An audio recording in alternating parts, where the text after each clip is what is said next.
పరిశుద్ధులు ప్రియులైన దేవుని పిల్లలందరికీ యేసుక్రీస్తు నామములో శుభవందనాలు తెలియజేసుకుంటా ఉన్నాను. మామూలుగా దేవుడి విధానం ఎప్పుడు ఒకటే, కానీ మనుషులు వాళ్ళు పాటించే పద్ధతులు, వాళ్ళ ఆచారాలు సాంప్రదాయాలను బట్టి అది మారుతూ ఉంటుంది. అయితే నేను ఒకటి గమనించాను. మన దేశ ప్రకారం అంటే ఇక్కడ మన ధర్మం హిందువుల ధర్మం కాబట్టి అందుట్లో కొంతమంది మాట్లాడేటప్పుడు నేను ఏంటంటే ఒకవేళ ఒక ఇంటిలో తండ్రికి తెలియకుండా, తండ్రికి ఇష్టం లేని వివాహం కుమారుడు చేసుకున్నా, ఆ కూతురు చేసుకున్నా సరే, ఆ తండ్రి ఏమంటారంటే, నేను విన్నాను, కొన్ని పిక్చర్స్లో కూడా నేను చూశాను, ఏంటంటే వాళ్ళతో ఇక నాకు సంబంధం లేదు, నేను అంటే లోపల నుంచి బయట నుంచి లోపలికి వచ్చేటప్పుడు ఇంట్లో వాళ్ళు ఏంటంటే తల మీద నేను 2 చెంబులు నీళ్లు పోసుకొని వచ్చేసాను, ఇక వాళ్ళకి నాకు ఏ సంబంధం లేదు అని. అప్పుడు నాకు అర్థమయ్యేది కాదు, ఈయన తల మీద 2 చెంబులు నీళ్లు పోసుకుంటే వాళ్ళకి ఈయనకి సంబంధం ఎలా కట్ అయిపోద్ది? ఆయన కొడుకు, ఆయన కూతురు, సొంత బిడ్డలు కదా, ఆయన ఎంత శ్రమ పడాలి వాళ్ళని మర్చిపోవాలంటే అని ఇదివరకు ఆలోచించేదాన్ని. దీనికి తగ్గదే ఒకటి మనకి దైవ గ్రంథంలో ఉంటుంది. అదేంటంటే చాలా సూక్ష్మమైనది, కొంచెం లోతైన విషయం. అదేంటంటే బాప్తిస్మము.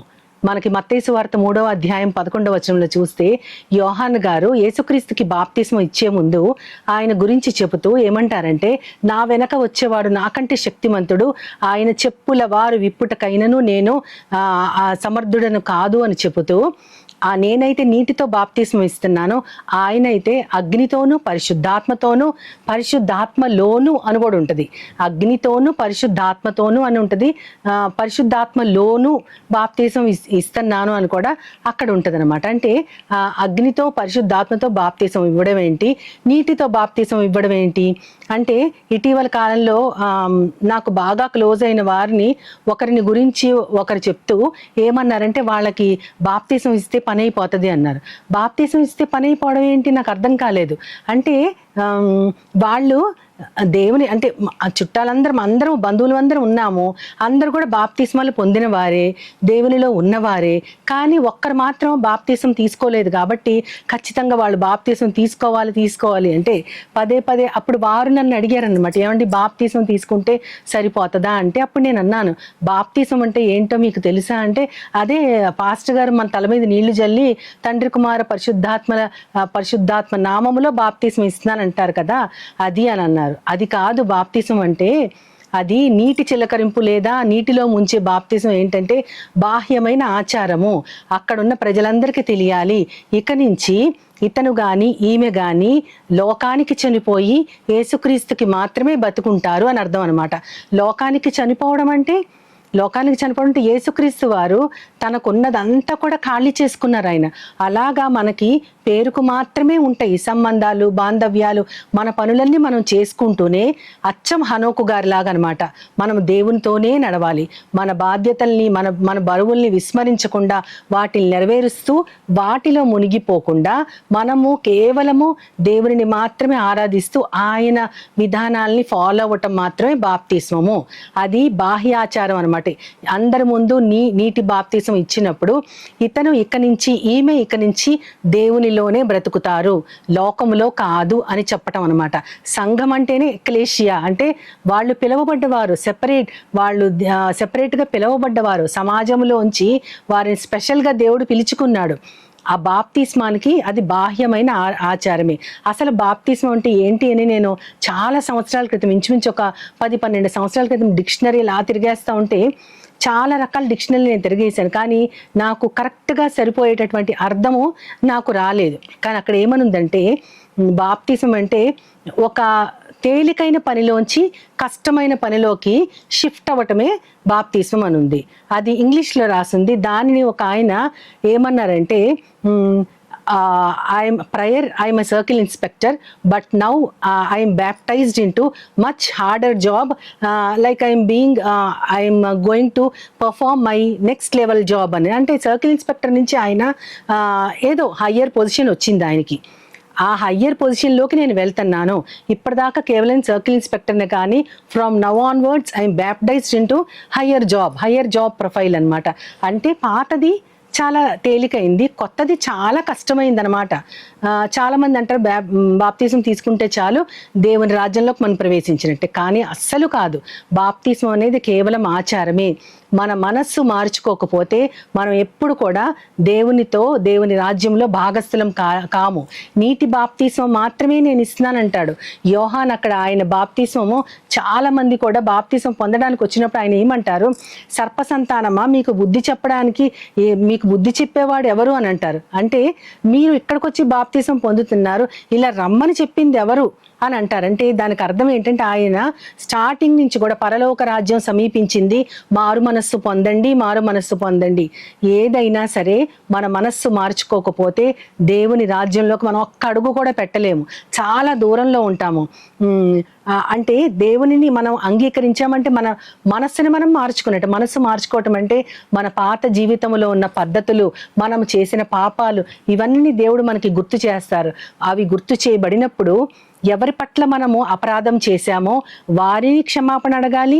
దేవునికి వ్యతిరేకంగా, దేవుని విధానాలకు వ్యతిరేకంగా మనం ఆయనకు కూడా కోపం రప్పించి ఆయనకు కూడా దుఃఖం కలిగించాం కాబట్టి ఆయనను కూడా మనము పశ్చాత్తాపడి మనస్ఫూర్తిగా ఆ పాపాన్ని నేను విడిచిపెడుతున్నాను తండ్రి, ఇక నుంచి నన్ను నీకు దగ్గరగా చేర్చుకో అని అడగటమే నిజమైన బాప్తిస్మము. అది యేసుక్రీస్తు వారు పరిశుద్ధాత్మతో అగ్నితో బాప్తిస్మం ఇస్తారంట. పరిశుద్ధాత్మతో బాప్తిస్మం ఇవ్వడం అంటే చాలా మంది పెంతెకోస్తు దినాన శిష్యులందరూ కూడా 10 రోజులు ప్రార్థించిన మీదట తండ్రి చేత వాగ్దానము చేయబడిన ఆత్మని వారి మీదకి పంపించటం, వారు శక్తి పొందటం, దీనిని సూచిస్తూ ఉంటారు అందరూ. అంటే పరిశుద్ధమైన ఆత్మ మనల్ని నింపినప్పుడు మనము పాత జీవితాన్ని విడిచిపెట్టి దేవుని ఆత్మతో దేవుని అనుసరించి నడుస్తూ ఆయనకి సంతోషాన్ని కలిగిస్తూ మనుషుల మెప్పు కోసం కాదు కానీ దేవుని కోసం బ్రతుకుతాము అని ఇతరులు మనల్ని గుర్తించేటట్లు పరిశుద్ధమైన ఆత్మ మనల్ని నింపాలి. మరి అగ్ని బాప్తిస్మం ఏంటి? ఈ అగ్ని బాప్తిస్మం అనే మాట మత్తయి సువార్త 3వ అధ్యాయం 11వ వచనంలో మాత్రమే ప్రత్యక్షంగా ఇవ్వబడింది. అగ్ని అంటే బైబిల్లో 2 రకాలు సూచిస్తూ ఉంటది. హెబ్రీలకు రాసిన పత్రిక 12వ అధ్యాయము 29లో మన దేవుడు దహించు అగ్ని అయి ఉన్నాడు అని ఉంటది. అది కూడా పాత నిబంధనలోంచి కోట్ చేసినటువంటిది. దహించు అగ్ని అని దేవుణ్ణి ఎందుకని అక్కడ పిలుస్తున్నారంటే ఆయన ఎవరికి దహించటం అంటే బూడిద చేసేయటం, బూడిద చేసేలాంటి అగ్నిలాగా ఆయన అంత పవర్ఫుల్ దేవుడు. ఎందుకు బూడిద చేస్తారు? ఆయన తన పోలికలో తన స్వభావంలో సృష్టించుకొని మనుషుల్ని ఎందుకు కాల్చి బూడిద చేస్తున్నారంటే ఆయన స్వయంగా ఈ లోకానికి దిగొచ్చారు, ఆయన ప్రాణం పెట్టారు, ఆయన 3వ రోజున తిరిగి లేచారు. ఆయన లేచాడని మనకి తెలుసు. ఇప్పుడు కూడా దానితో ఒప్పించబడ్డాము. ఆదరణ కర్త చేత మనం కంఫర్ట్ చేయబడుతున్నాం, మనం నడిపించబడుతున్నాం. మనల్ని నడిపించేది కేవలము పరిశుద్ధమైన ఆత్మ యొక్క మెల్లనైన స్వరమే. అవన్నీ తెలిసి ఉండి కూడా మనం దేవుని విధానాల్లోంచి తప్పుకుపోతే అన్యులకి మనకి ఏ తేడా ఉండదు. ఎలాగైతే దేవునిని తెలియకుండా తిరస్కరించి వారున్నారో తెలిసి కూడా మనం తిరస్కరించే ఉంటే గనక మనము దేవుడు దహించే అగ్నిలో తప్పకుండా బలైపోతాం. అంటే ఆ అగ్ని అక్కడ ఆయన నిరాకరించే వారి యొక్క నాశనానికి సూచనగా వాడతారు. కానీ అదే అగ్ని బంగారాన్ని శుద్ధి చేయడానికి అగ్ని ఎలా వాడబడుతుందో, బంగారం అగ్నిలో వేసినప్పుడు దానిలో ఉన్న మలినాలు మస్టు అంతా కూడా పక్కకు వచ్చేసి ప్యూర్ గోల్డ్ తయారవుతుంది అక్కడ. అంటే ఒక ప్యూరిటీ కోసం ఒక శుద్ధీకరణ దేవుడిని చేస్తున్నారు. మీరు అత్యంత పవిత్రంగా అత్యంత పరిశుద్ధంగా యేసుక్రీస్తు పోలికలాగే ఉండాలంటే ఖచ్చితంగా అగ్ని లాంటి శ్రమల గుండా మనము నడవాల్సిందే. ఎందుకంటే యేసుక్రీస్తు కూడా శ్రమలలో సంపూర్ణుడయ్యాడు. ఆయన దాని ద్వారా విధేయత నేర్చుకున్నాడంట. చాలా మంది ఒక్క శ్రమ రాగానే బయట వారి సంగతి వదిలేయండి, వాళ్ళల్లో వాళ్ళే వ్యసన పడిపోతూ ఉంటారు. ఇంత భక్తిగా ఉన్నానే నాకు ఎందుకు ఈ శ్రమ అని అనుకుంటారు. కానీ అసలు నా వలన ఏమైనా తప్పు జరిగిందా అని ఆలోచించరు. ఒకవేళ ఈ శ్రమ దేవుని మహిమ కోసమే వచ్చిందా అని కూడా వాళ్ళు ఆలోచించరు. కానీ బయట వారు ఏమంటారు, మీరు ఎంతో భక్తిగా ఎంతో మంచిగా ఉన్నారు, పూజలు ఇవన్నీ చేస్తున్నారు, చర్చికి వెళ్తున్నారు, మీకు ఇంత కష్టం ఎందుకు వచ్చిందండి అని వాళ్ళు అడిగేటటువంటి ప్రశ్నకు కూడా మనము సమాధానం చెప్పాలి. అది దేవుడు ఆ శ్రమలలోంచి ఏ విధంగా అయితే అగ్నితో కాల్చబడిన బంగారం శుద్ధి బయటకు వస్తుందో అదే విధంగా మనం కూడా శ్రమలలోంచి శుద్ధ సువర్ణంలాగా దేవుడు మనల్ని చేస్తున్నారు అని వారికి తెలిసేలాగా మన ప్రవర్తన ఉండాలి. అది అగ్ని బాప్తిస్మం అంటే. కాబట్టి బాప్తిస్మం అంటే పాతది తేలికైనది, కొత్తది చాలా కష్టమైనది. కష్టమైన జీవితంలోకి మనం షిఫ్ట్ అవ్వటమే బాప్తిసం అంటే. ఊరికినే ఒక పాస్టర్ గారు మన తల మీద నీళ్లు జల్లి నువ్వు ఇక్కడి నుంచి బాప్తిసం పొందావు అనటం కాదు. లేదా ముంచిన బాప్తిసం అయినా సరే, నీరు అనేది ఒక బాహ్య సూచన మాత్రమే. చూసిన వారందరూ ఇతను బాప్తిసం పొందాడు అని తెలుసుకొని ఒక సంఘములో, ఒక చర్చ్లో ఎవరైనా పిల్లలు కానీ యవ్వనస్తులు కానీ బాప్తిసం పొందినప్పుడు వారు ఒకవేళ దేవుని విధానాలకు వ్యతిరేకంగా నడిస్తే గనక అక్కడున్న పెద్దలు వారిని సరిదిద్దాలి. అందుకని చిన్న పిల్లలకి బాప్తిసం ఇచ్చేటప్పుడు చాలా, అంటే కొన్ని చర్చెస్లోనే చిన్నవారికి బాప్తిసం ఇస్తారు. వాళ్ళకి ఏం తెలియదు కాబట్టి వారు తప్పు చేయకుండా తల్లిదండ్రులు వారిని గార్డ్ చేస్తూ నడిపించాలి. దానికి బాధ్యత అంతా తల్లిదండ్రులది, అక్కడున్న సంఘపు పెద్దలది. కానీ ఇప్పుడు పిల్లలు ఒక తప్పు చేస్తే బయటవారు కాదుగా, తల్లిదండ్రులు చెప్తేనే వారు ఊరుకునే విధానంలో లేరు. ఎవరు కూడా వాళ్ళని కరెక్ట్ చేయలేని విధానంలో వారు ఉన్నారు. కానీ దేవుని వాక్యం చొప్పున ఆయన విధానంలో తల్లిదండ్రులు కానీ పెద్దలు కానీ నడిస్తే ఖచ్చితంగా పిల్లలు కూడా అదే త్రోవలో నడుస్తారు. అందుకనే బాలుడు నడిపించాల్సిన త్రోవలో వాడు నడిపిస్తే పెద్దవాడైనప్పుడు వాడు తొలగిపోడు. మధ్యలో కొన్ని ఆటంకాలు అడ్డులు రావచ్చు, కానీ ఖచ్చితంగా ముందు ఏదైతే ఆ ఉగ్గుపాలతో వాళ్ళకి మనం అందించామో దానిలోంచి వాళ్ళు తొలగిపోరు. అగ్ని బాప్తిస్మం అంటే మనల్ని శుద్ధి చేసేటటువంటి ఒక గొప్ప ప్రక్రియ. అంతకుముందు జీవితం, లోకంలో జీవితం చాలా తేలికగా ఉంటుంది. ఏదైనా చేసేయచ్చు, ఎలాగైనా ఉండొచ్చు, మనం ఇతరులకి మనల్ని మనం ఎలాగైనా సమర్థించుకోవచ్చు. కానీ బాప్తిసం పొందిన వాళ్ళు శ్రమలలో నడుస్తూ కూడా దేవుని విధానాల మీద మాత్రమే కాన్సన్ట్రేట్ చేయాలి. అసలు ఈ అగ్ని బాప్తిసం గురించి పాత నిబంధనలో ఏదైనా ఉందా అంటే ప్రత్యక్షంగా ఏమీ లేదు, కానీ పరోక్షంగా ఉంది. యెషయా గారు మొట్టమొదటి మనం చూడగలిగితే మొదటి అధ్యాయంలోనే ఉంటది. దేవుడు ఆయన సేవకు పిలిచినప్పుడు, అయ్యో ప్రవ్వా, నేను అపవిత్రమైన పెదవులు కలవాడిని, అపవిత్రమైన పెదవుల కల జనాల మధ్య నేను ఉన్నానంటే ఒక దేవదూత దేవుని సన్నిధిలో మండేటటువంటి ఒక కారు నిప్పుని తీసుకొచ్చి అతని పెదవులు కంటించి ఇక్కడి నుంచి నువ్వు శుద్ధీకరించబడ్డావు అంటే అది కూడా బాహ్యమైన ఆచారమే. ఒక అగ్నితో తనను తాను కాల్చినంత మాత్రాన అతను శుద్ధి అవ్వడు. కానీ పెదవులు అపవిత్రమైనవి అన్నప్పుడు ఆ బాహ్యమైనటువంటి అపవిత్రతని బాహ్యమైనటువంటి అగ్నితోనే శుద్ధీకరించారు. కానీ యెషయా గారు తర్వాత ఎవరు వెళతారు సేవకి అన్నప్పుడు, నన్ను పంపించు దేవా, నేను వెళ్తానని ఆయన మనస్ఫూర్తిగా చెప్పాడు. ఇప్పుడు కూడా మనము నిజంగా శుద్ధీకరించబడిన వారమే, అగ్నితో బాప్తీసం పొంది శ్రమలతో నడుస్తున్న వారమే అయితే గనక ఖచ్చితంగా దేవుడికి మనల్ని మనం అప్పగించుకోగలగాలి. ప్రవ్వా, నేను లోకానికి చనిపోయాను, నీతో పాటు పునరుద్ధానం పొందిన దాన్ని, నీ విధానాల్లో నడవడానికే ఆ బాప్తీసం అనేది నాకు ఇవ్వబడింది. నేను ఇక నుంచి నాకై నేను సొంతంగా నన్ను నీకు సమర్పించుకుంటున్నాను, నేనున్నాను, నన్ను పంపు ఎక్కడికైనా సరే, లేదా ఎవరికైనా సరే నీ గురించిన వార్త చెప్పడానికి నన్ను నేను సిద్ధంగా నీ దగ్గర ఉంచుకుంటున్నాను అన్నప్పుడు దేవుడే దానికి తగిన ప్రతి తలాంతుని మనకు అనుగ్రహిస్తాడు. అంతేకాకుండా మండుచున్న పొదలో మోషే గారికి ఆ పొద మండుతుంది కానీ పొద కాలిపోలేదు. అంటే దేవుని సన్నిధికి గుర్తు. అగ్ని అంటే దేవుని సన్నిధికి గుర్తు. మోషే ఎటువంటి వాడు, నాకు నత్తుంది, నేను ప్రజల్ని నడిపించలేను అని 2-3 సార్లు ఆయన సాకులు చెప్పినా సరే దేవుడు ఆయన్ని వదలకుండా ఒక సామాన్యమైన మానవుడిని 40 ఏళ్ళు గొర్రెల కాపరిగా ఉన్న అతన్ని కూడా దేవుడు అంతకుముందు 40 ఏళ్ళు రాజకుమారుల్లాగా ఉన్న ప్రతి విద్యని, ఆయనకున్న ప్రతి తలాంతుని ఆ తర్వాత 80 ఏళ్ల వయసులో ఆయనను వాడుకున్నాడు. అక్కడి నుంచి 40 ఏళ్ళు ఆయన ఒక 10 లక్షల మంది జనాంగాన్ని నడిపించడం అంటే అది సాధారణమైన విషయం కానే కాదు. కాబట్టి ఈ అగ్ని దేవుని సన్నిధికి గుర్తు, శుద్ధీకరణకి గుర్తు, దేవుని యొక్క ప్రత్యక్షతకి గుర్తు. ఇది మాత్రమే కాదు, కానీ మనము దేవుని తిరస్కరిస్తే మనము దహించబడతాం, అగ్నిలో దహించబడతాం. ఇర్మియా గారు ఏమన్నారు, దేవుని యొక్క వాక్యము నాలో మండుతుంది, నా ఎముకలలో నాలో బంధించబడి ఉంది, నా ఎముకల్ని మండిస్తుంది అంటారు. ఎముకలు మండటం ఏంటి? చర్మం మండుతుంది, లేదంటే మన ఫ్లెష్ ఉడికిపోతున్నట్టు ఉంటుంది మామూలుగా ఏదైనా అగ్ని దగ్గరగా నించుంటే. కానీ ఎముకల్లో కూడా మంట పుట్టేంతగా దేవుని సేవకి దేవుని వాక్యానికి నన్ను నేను లోబరుచుకుంటున్నాను అని అర్థం.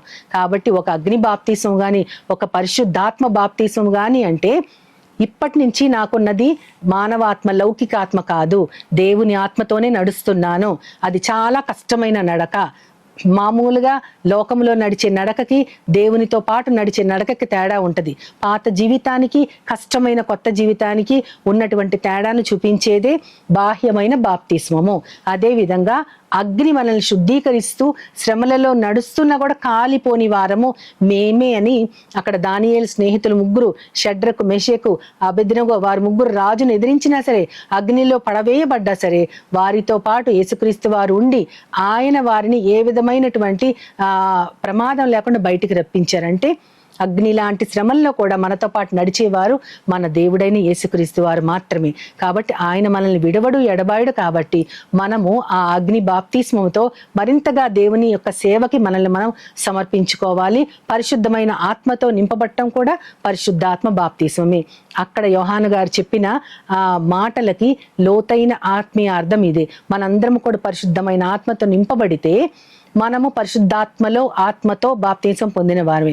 అదేవిధంగా అగ్నితో శుద్ధీకరణ అంటే అగ్ని లాంటి శ్రమలు వచ్చినా సరే దేవుని వాక్యము మనల్ని ముందుకు నడిపించిందంటే అగ్ని బాప్తీసం కూడా మనము పొందినట్టే. ఈ రెండు బాప్తీస్మాల గురించి మనము ఇంకా లోతుగా ధ్యానించి అటువంటి బాప్తీసము, అటువంటి మార్చబడిన జీవితము, ఆ షిఫ్ట్ చేయబడినటువంటి జీవితము మనకుందా అని ఆలోచించుకుని ఎవరికి వారము దేవుని సన్నిధిలో చెక్ చేసుకుంటూ ఆ విధమైన జీవితాన్ని గడపడానికి మనకందరికీ దేవుడు సహాయం చేయడానికి చిన్న ప్రార్థన చేసుకుందాం.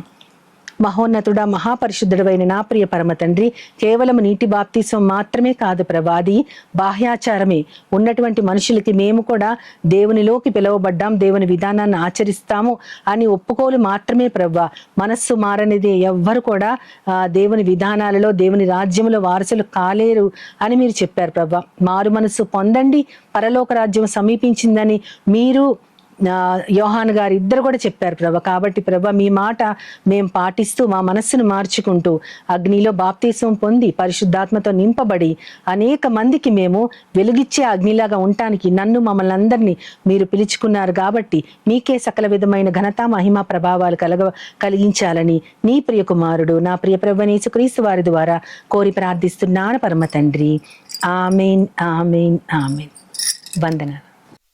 As Jesus now, He's always near, with open arms, He's always here.